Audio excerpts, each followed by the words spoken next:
Turns out they're a generation apart in terms of retail launch experiences as well. Shibendor Vox Media. What a difference a year makes. Last November, just in advance of the holiday shopping crush, Nintendo released a much-anticipated new console without making nearly enough units available. Making matters worse, this was simply the latest in the company's long history of failing to properly account for demand, or, if you prefer the more sinister explanation, manufacturing scarcity to garner headlines and create buzz for that must-have holiday gift. I argued that Nintendo was either underhanded or incompetent with the launch of the NES Classic, and I think that argument still holds up. But this year is different.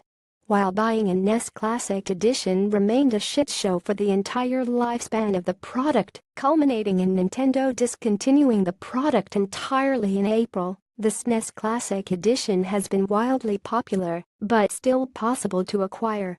Nintendo has threaded the needle of hype and long lines with "what's this" and actual supply chain that seemed built to accommodate the demand, if only just.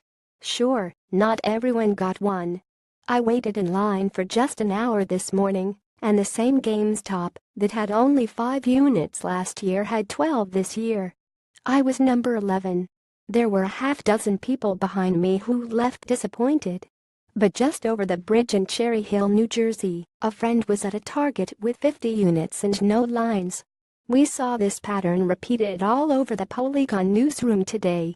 A GameStop, Target and Best Buy in downtown Brooklyn all had walk-in inventory this morning, with Best Buy accommodating Allegra's 31 spot in line. A Target in Austin, Texas, had just a few left right as they opened. Score one for Griffin. Russ Frushtick saw the Amazon treasure truck in Midtown Manhattan, and though he wasn't planning on buying one, he couldn't help himself. In Ohio, Ben found himself at a Walmart midnight opening with 30 units, and, this morning, was able to just walk into a Target and find more. The Toys R Us in Times Square had no lines and plenty of inventory as late as noon Eastern Time. Score one for Chelsea. The Nintendo store at Rockefeller Plaza reportedly had hundreds of units but was matched by people camping out. Less lucky was suburban Chicago, which had been entirely cleared out by lunchtime. Sorry Charlie, as had most of the stores we locked out on this morning.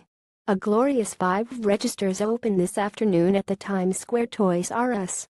Chelsea's stark Polygon today's pattern seems clear while the online pre-order meltdown was stressful, frustrating and seemed almost actively hostile. The retail experience was anything but. If you wanted a system and were willing to get to a store kind of early, you likely got one. It was oddly mellow and well-organized. While selling out of inventory on day one may not seem like a great win, try comparing today's events to last year's NES Classic release, during which almost nobody on staff was lucky and there was no pre-order stock. And the other two factors: first, Nintendo has dramatically increased production of the SNES Classic compared to its predecessor, and second, it's not even October yet. Nintendo is a full 6 weeks ahead of where it was last year, which means more time to make more consoles at an already increased production rate and more opportunities to play retail roulette. The rollout wasn't perfect.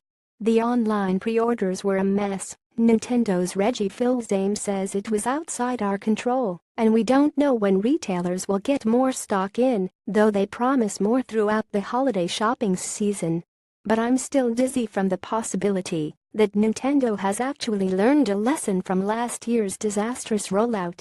We're not out of the woods yet, but I'm hopeful that Nintendo's strategy for the SNES Classic has absorbed the anger of its most passionate fans.